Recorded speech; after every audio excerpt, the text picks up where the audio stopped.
The call that changed everything. The world outside was bathed in golden twilight as the last rays of the California sun filtered through the wide windows of the glass-walled estate nestled quietly on the edges of Mulholland Drive. In that moment, life seemed still peaceful even, until Keanu Reeves' phone buzzed on the marble kitchen counter with an urgency that shattered the calm. He was preparing a cup of jasmine tea, his evening ritual, when the call came from a number he hadn't seen in a long time. The name that flashed across the screen sent a tremor through him. Brian, Sandra's assistant. Not her, but someone close to her. That alone was enough to make his heart stutter. He answered. The voice on the other end trembled. Keanu, I didn't know who else to call. It's Sandra. She's not okay. In the seconds that followed, his breath caught. He forgot. The words came in fragments, but the message was unmistakable. She had collapsed on set. No prior signs, no warning. One moment she was joking between scenes, the next her body gave way. The initial diagnosis wasn't clear yet. She had been taken to Cedars-Sinai, and though she was stable, she wasn't talking. She hadn't said a word since the fall. Brian hesitated before finishing. She asked for you when she was fading out just before she blacked out. She whispered your name. That one sentence pierced through layers of emotional distance, years of quiet separation.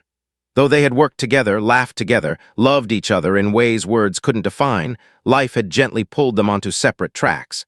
But something deeper had remained. That silent kind of bond that doesn't fade, even when the world changes around you.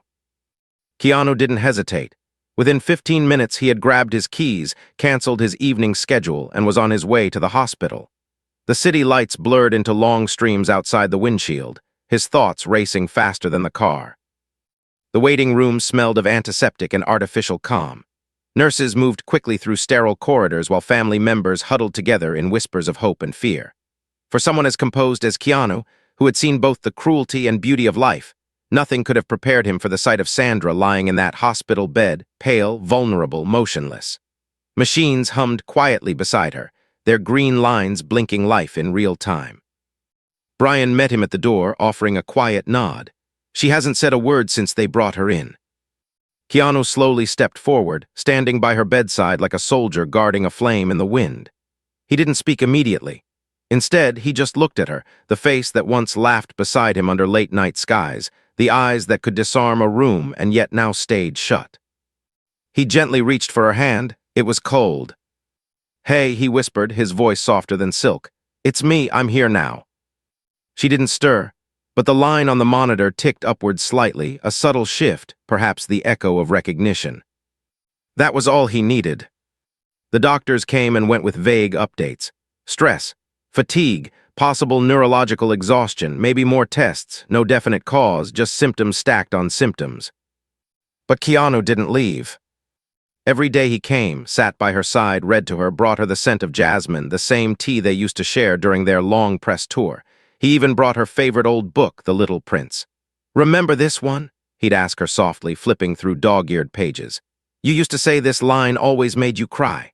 It is only with the heart that one can see rightly." And every night he stayed long after visiting hours. He wasn't a guest anymore. He was family, no paparazzi, no headlines, just two souls, one broken, one quietly refusing to let go. Behind the illness, what no one in the press knew, what Sandra had kept buried deep inside, was that this collapse wasn't just physical. It was emotional. She had been unraveling for months.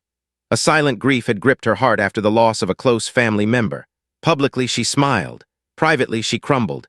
The pressure of always being strong, of always being Sandra Bullock, the golden-hearted star, it had worn her down. And when her body finally gave in, it wasn't just a breakdown. It was a cry for someone who truly saw her. Not the actress, not the star, just her.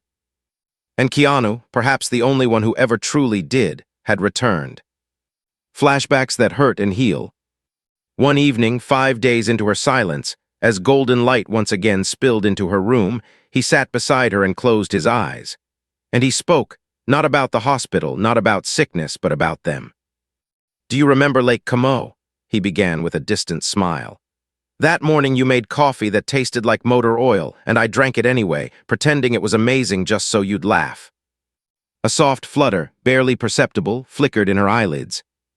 "You laughed so hard you spilled the rest on the floor," he chuckled, brushing her hair away from her forehead. And then we sat on the balcony for hours, no scripts, no schedule, just us. Still nothing, but something had shifted. The heaviness in the room wasn't so thick anymore. That night, as Keanu stood to leave, he leaned close and whispered one last thing. "Don't leave me behind this time, not like before. I didn't get to say everything then." And then, like a ripple on still water, a whisper emerged from the silence. "I'm still here." He froze. He turned back sharply. Her eyes had opened barely, but enough. Tears welled in his eyes. She tried to smile.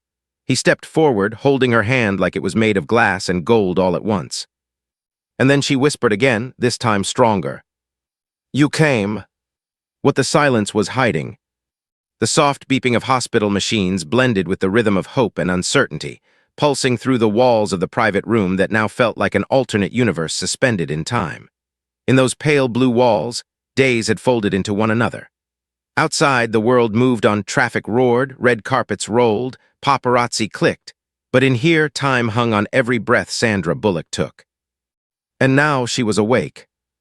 Barely a day had passed since Sandra had whispered, "You came," and already the energy in the room had shifted. The nurses moved differently now, gentler, even more alert. Doctors lingered longer during rounds. But most of all, Keanu stayed closer, never more than a few feet away, as if afraid that distance might erase the fragile miracle that had bloomed in that moment of awakening. He had barely slept. The creases under his eyes deepened, and his quiet demeanor had grown even more contemplative. But his spirit was alert, sharply tuned to every flicker of her lips, every effort of her fingers to twitch, every syllable that she tried to form. For someone who had learned to live with solitude as a loyal companion, watching someone he loved crawl her way back from the edge lit something sacred inside him, something he hadn't felt in years. Sandra's slow return to the surface. The recovery was not fast, nor was it cinematic in the traditional sense. There were no miraculous leaps or dramatic awakenings with orchestral music swelling in the background. What unfolded instead was far more real, and therefore more moving, the way Sandra's voice came back in fragments, like pieces of a shattered mirror finding their way back to form a reflection. One morning she asked for water. The next she tried to sit up. Her muscles ached and her body trembled with every attempt. But Keanu would be there, sliding a hand behind her back, not pushing, not commanding, just being there. His presence became her anchor. His silence was the only noise she could bear. Because unlike others, he didn't rush her recovery. He understood that healing wasn't just about fixing the body. Sometimes it was about letting the soul breathe again. On the 6th day, as rain whispered against the window, she spoke longer. "Did you ever think we'd end up like this?" she asked, her voice rasping as she looked at the IV tube in her arm. Keanu didn't smile. He didn't crack a joke. "I always knew we'd end up somewhere no one else could follow." And with that, a silence lingered between them, not the kind born from awkwardness, but the kind that only lives between two people who have shared something too deep for language. The ghost in the room. But even as her body grew stronger, there was a ghost in the room that neither spoke about. Not yet. It wasn't just the illness, it was what triggered it. One afternoon, Sandra finally allowed it to surface. She had asked Keanu to read from The Little Prince again, her favorite book. He turned the pages slowly, reading aloud the passage about the fox and the boy. "You become responsible forever for what you have tamed," he read softly. She looked at him then, eyes darker than the shadows in the room. "I didn't tell anyone, not even the studio, but I lost someone this year, someone I raised with, my cousin, more like my sister." Keanu lowered the book. "She died from pancreatic cancer.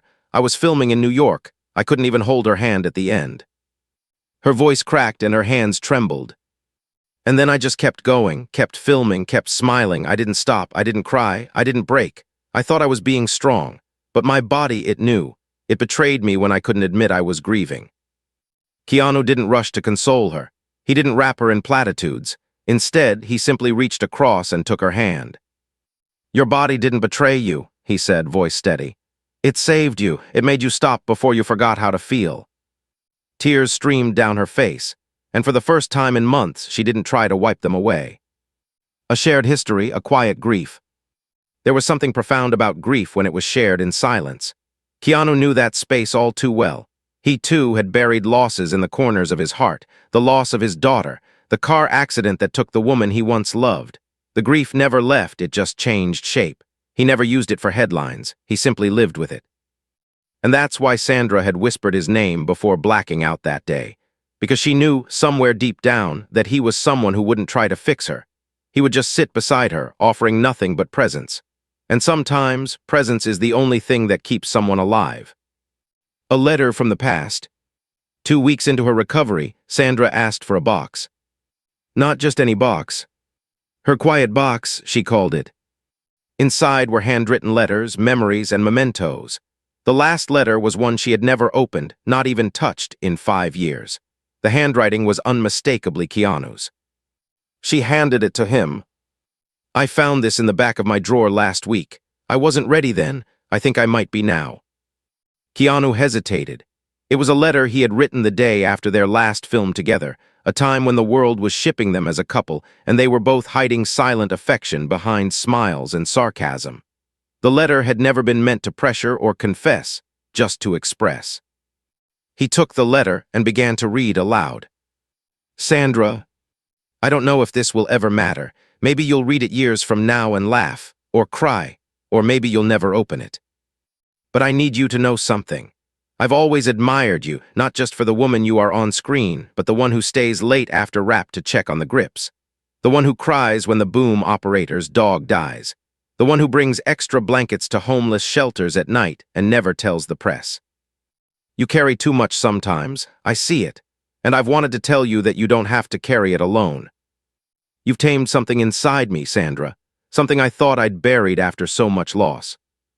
If you ever need me, truly need me, don't speak it loud, just think it, and I'll come.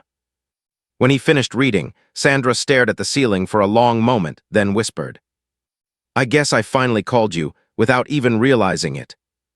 He looked at her with the softest expression, and I answered, always will. An unexpected visitor. That night, as the stars pressed their light against the window panes, a soft knock came at the hospital door. It was one of the nurses, young, breathless. There's someone here who just wanted to drop something off. No cameras, no press. It was a little girl, maybe 8, holding a drawing. She had been a patient next door, recovering from a bone marrow transplant. The drawing showed a stick-figure version of Sandra in bed, smiling with a tall man in black beside her. You're my hero, it said in crayon. I saw you in The Blind Side, she whispered shyly. And I knew you'd be okay because you're strong in movies. That means you're strong in real life too, right? Sandra choked back tears. Keanu smiled and knelt beside the girl. She's the strongest person I've ever known, he said, and meant it. And just like that, the universe sent a small reminder. Strength wasn't about never falling. It was about having the heart to get back up, even when everything inside wants to give up. Healing isn't linear. By the end of week 3, Sandra was walking again, slowly, cautiously, with the help of physical therapy and emotional unburdening. But what truly accelerated her healing wasn't medical. It was emotional honesty. It was the space Keanu gave her to fall apart, without judgment, without expectations. They spent long evenings walking slowly through the hospital garden, where no one recognized them under their beanies and glasses. They'd sit on benches, talking about old memories, silly on-set bloopers, painful losses, and what it meant to live a full life.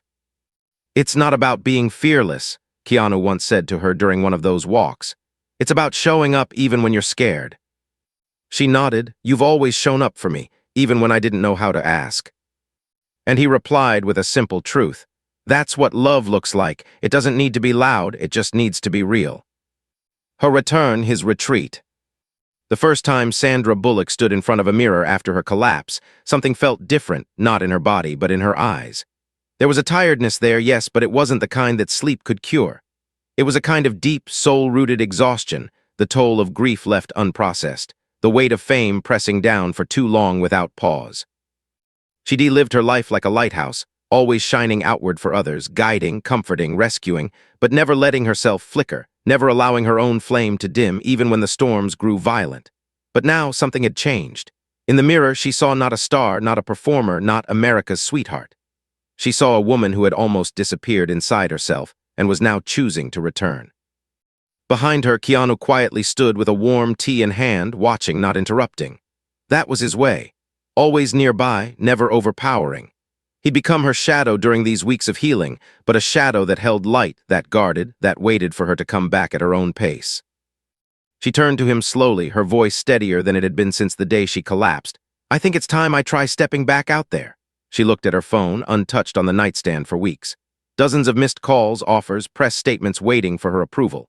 She hadn't answered any of them, but now she wasn't afraid, not because she was suddenly strong, but because Keanu had shown her that healing wasn't about strength at all. It was about honesty. And she had finally become honest with herself. The studio pressure. Hollywood never sleeps, and neither does its hunger. Within 48 hours of Sandra's recovery being unofficially leaked by someone at the hospital, the industry was awake and moving. Publicists were calling, agents were scrambling, producers were eager to turn her illness into a comeback story, inspirational, glossy, profitable. One of her upcoming projects had been halted during her hospitalization, and now the board wanted to fast-track its reboot.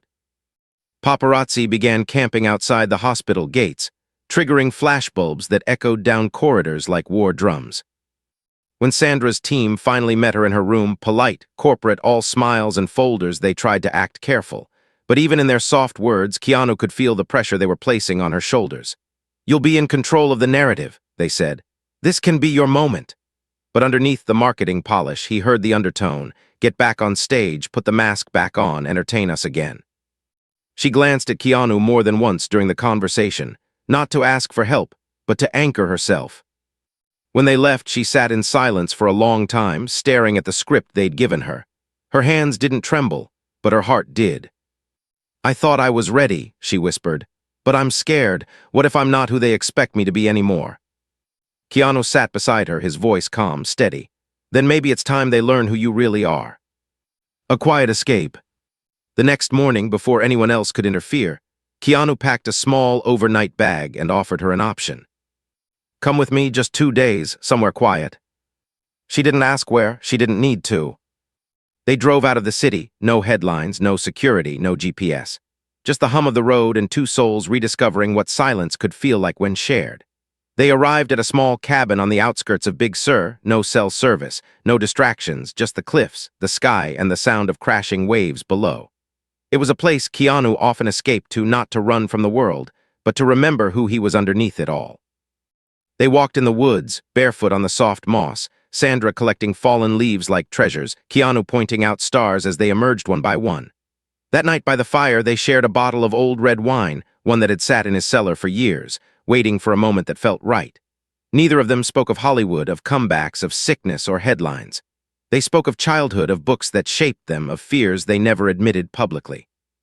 Sandra confessed that sometimes she felt like a fraud playing heroes on screen, but struggling to save herself in real life. Keanu smiled gently. "No hero is fearless, the best ones bleed off camera." The letter that changed everything. On the second night, Sandra pulled something from her backpack, an unopened envelope with handwriting she hadn't seen in a year. "My cousin wrote this before she passed. She told me to open it when I hit bottom." She paused, then added, "I didn't know if this was the bottom, but I think it's close enough." Keanu gave her space as she read. Her eyes scanned slowly, tears beginning to stream before she even reached the middle. She wrote, "You've spent your life giving joy to strangers. When will you give peace to yourself? Find someone who sees your pain before your smile. Trust them." She looked up at Keanu, her voice breaking. "I think she meant you." He didn't reply immediately. He let the words settle in the air, weightless and heavy at once. "I never wanted to replace anyone," he said eventually, eyes locked with hers. "But I'll sit beside your grief for as long as you need. I'll wait as long as it takes." That night, Sandra didn't cry out of sorrow. She cried from the kind of relief that only comes when you realize you no longer have to heal alone. Back to reality, but not to pretending. When they returned to Los Angeles, something had shifted in her. She didn't walk with the bounce of a comeback star, but with the quiet dignity of a woman who had reclaimed her life on her own terms. She canceled 2 scripts, politely, firmly. She scheduled a single interview with a trusted journalist, not for PR, but for truth. In that interview, which would later go viral for its raw honesty, she spoke not about her illness, but about the pressure of pretending. She talked about grief, about loss, about the need for space to feel weak in a world that demanded strength. She didn't name Keanu, but she spoke of a friend who sat beside her when no one else did. And when asked what she had learned through the experience, she replied with a quiet smile. That healing isn't about bouncing back. It's about being brave enough to let someone hold your hand while you break and while you rebuild. Keanu's silent retreat. But even as Sandra stepped slowly back into the light, Keanu began stepping back into the shadows. Not out of withdrawal, not out of avoidance, but because he knew the spotlight wasn't his home and Sandra needed space to grow beyond the sickness, not live in gratitude to anyone for saving her. He believed in quiet exits. That was always his style. He left a small note on her kitchen counter one morning, next to a fresh pot of jasmine tea. You don't need me to be strong anymore. That means you're stronger than ever.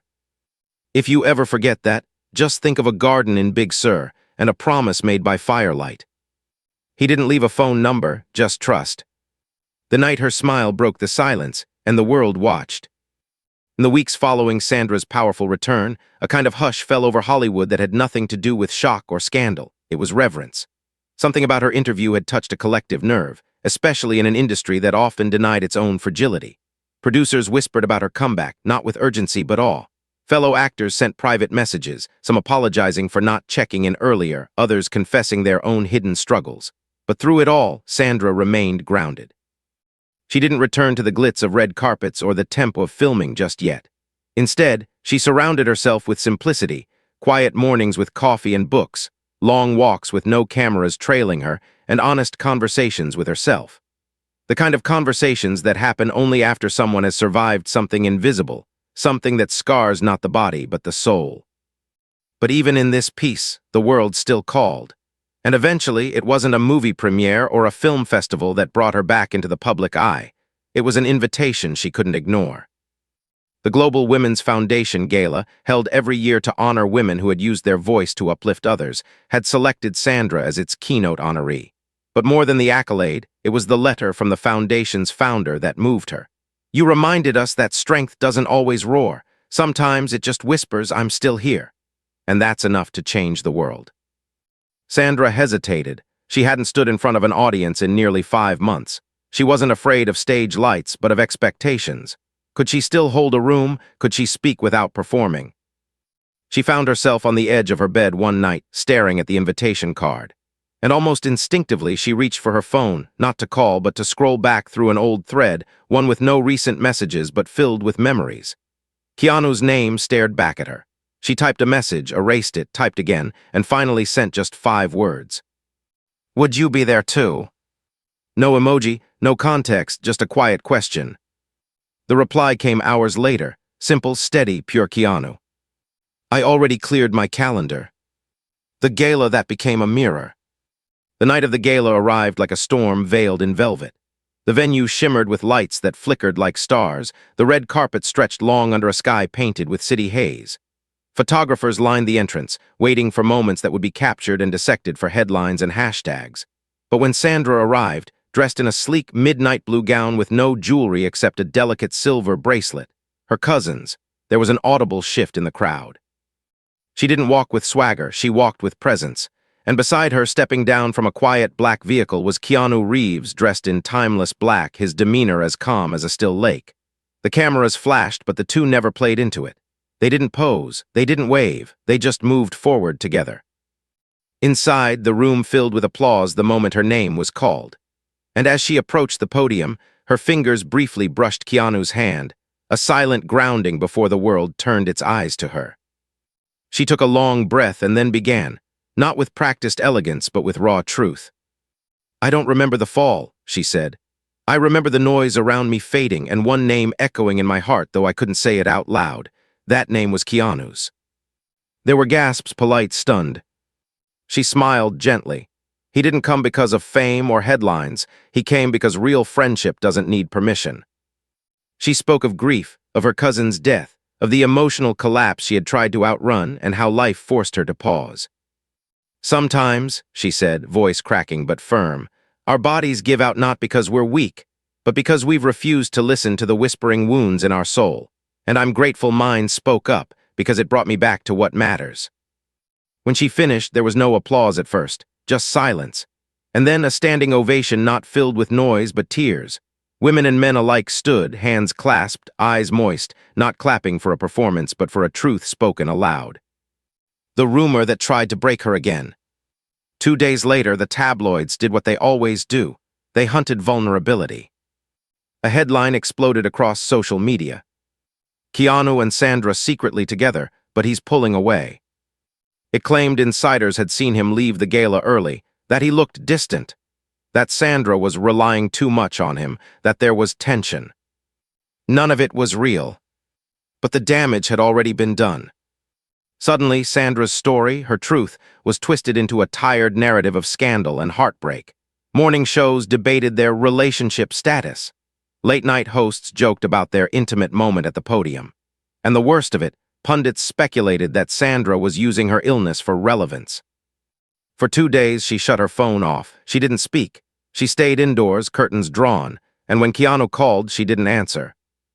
Not because she doubted him, but because she doubted the world. After everything, had it really reduced her healing into clickbait?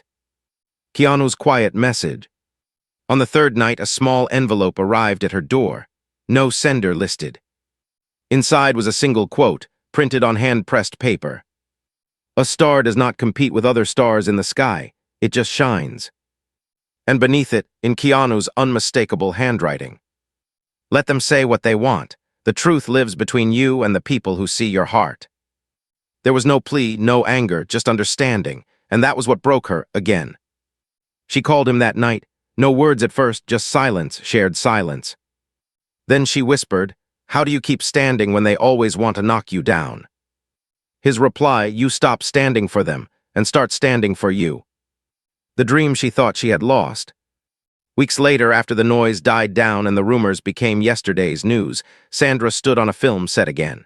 But this time, it wasn't a blockbuster or a studio epic. It was a small, independent drama based on a real woman's life, a domestic abuse survivor who went on to build shelters for thousands of other women.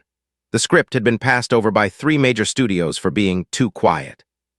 But Sandra said yes, not for the money, not for the buzz, but because she finally understood what kind of stories she wanted to tell, the kind that healed, not just entertained. And on the first day of filming, as she walked onto the modest set tucked away in downtown LA, she found a chair beside hers labeled consulting producer, K. Reeves. She turned stunned.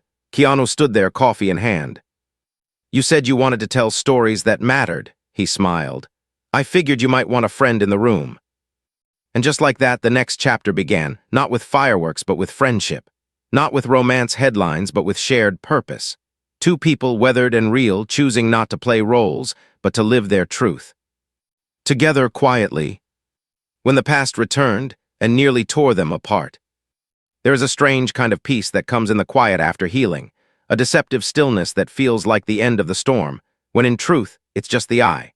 For Sandra, the weeks that followed her return to the independent film set were filled with soft sunrises and peaceful routine. No makeup chairs at 5 in the morning, no screaming assistant directors. Just real scenes, real people, and a script that felt more like a confession than a performance.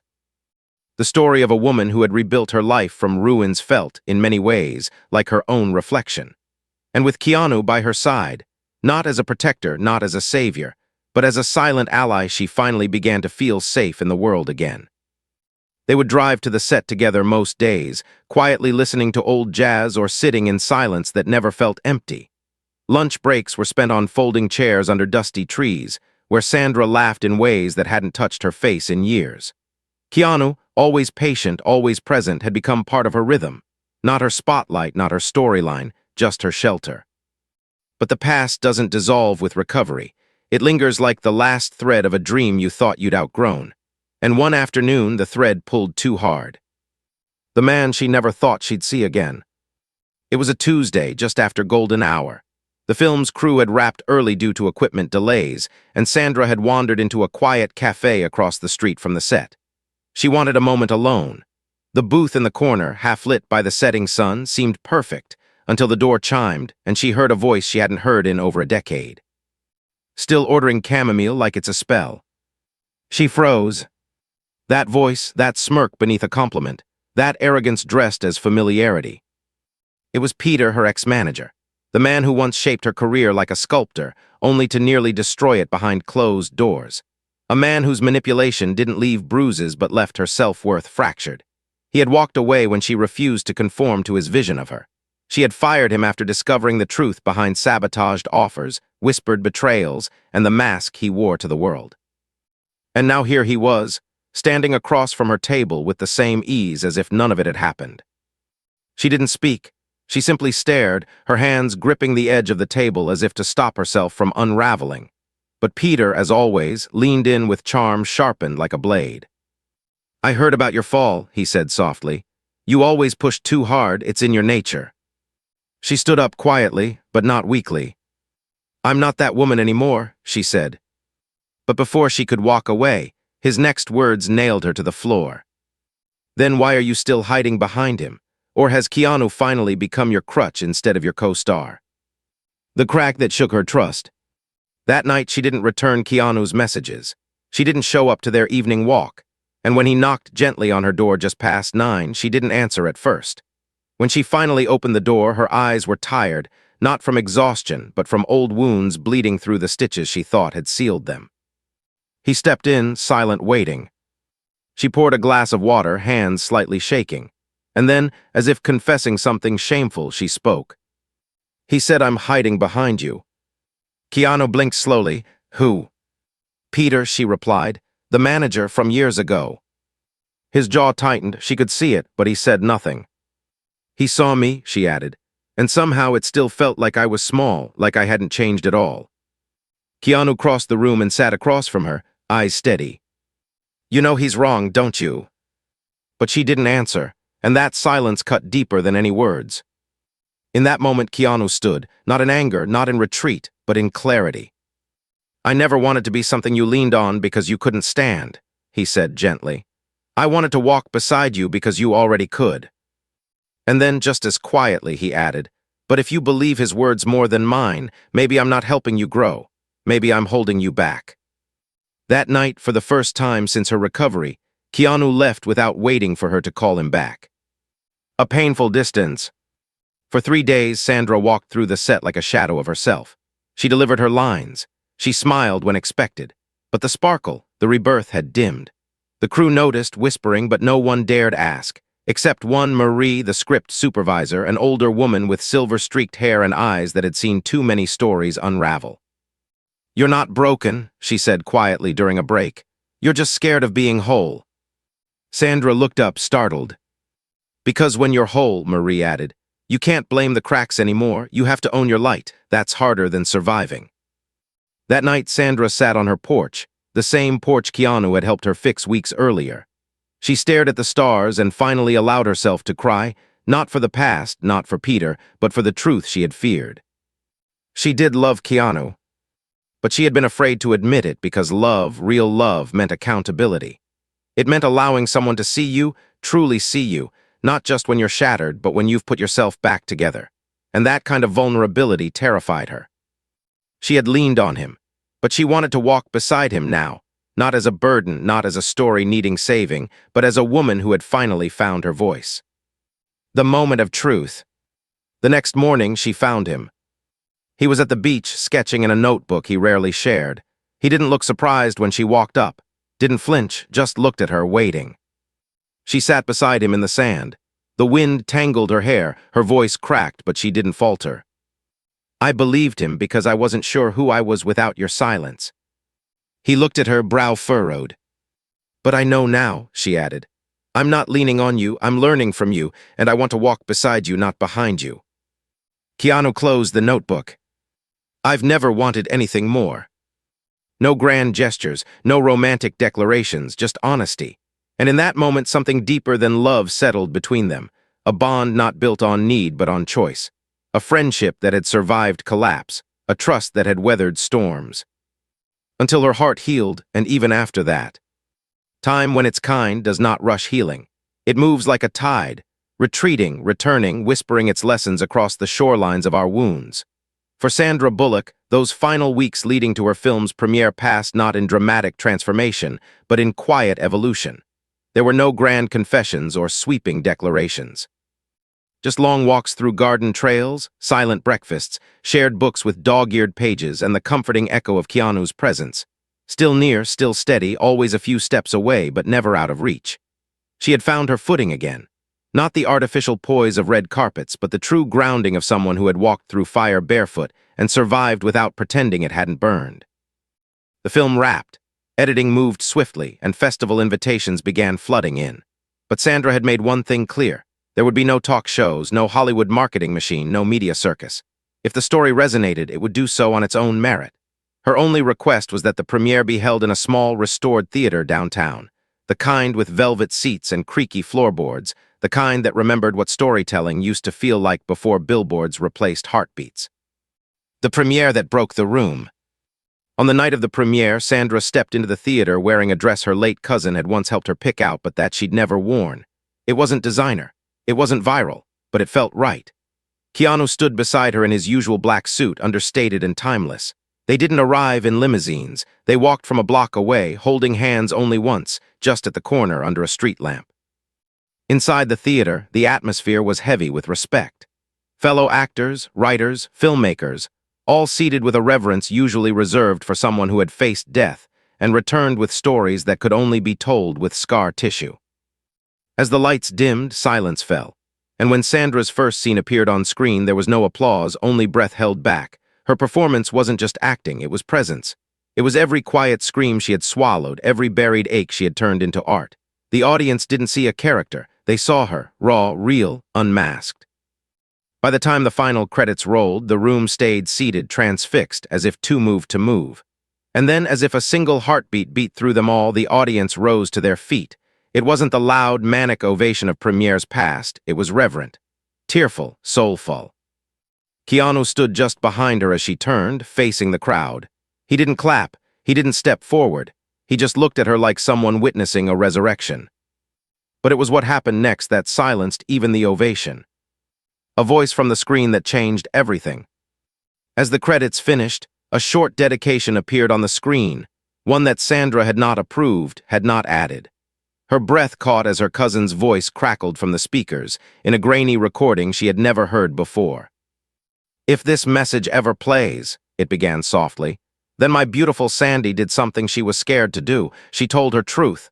I hope she remembers this. The people who matter never needed her to be perfect. They only needed her to be real." The audience froze. Sandra turned to the projection booth, stunned. Keanu met her eyes with a tiny, knowing smile. "You kept that," she whispered.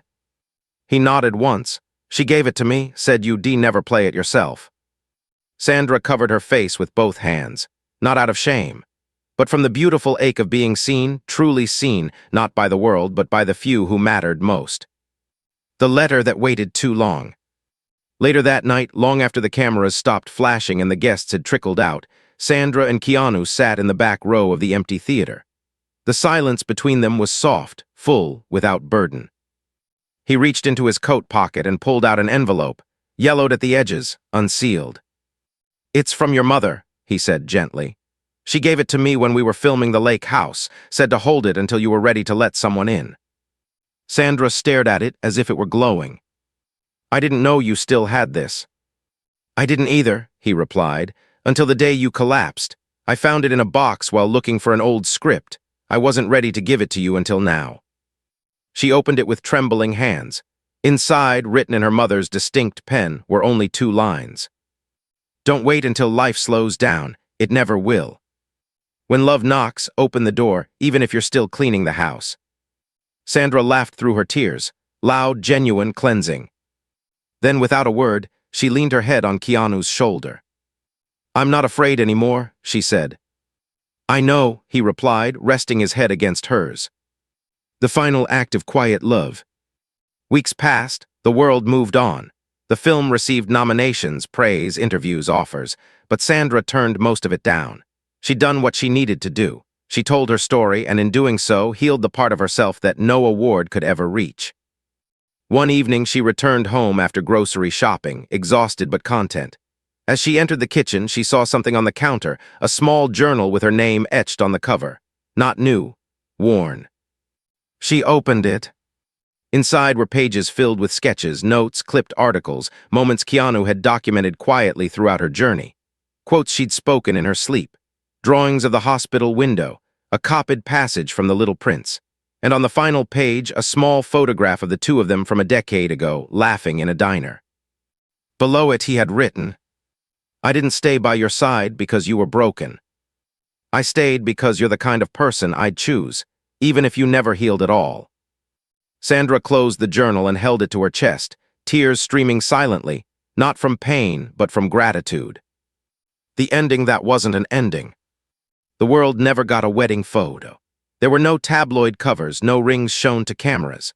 What it got instead were moments stolen by sharp-eyed fans, Sandra and Keanu sitting at an old bookstore in New York, reading poetry together, walking side by side through the Vancouver rain, sharing a coat, sitting in the back row of a theater that wasn't playing any of their movies.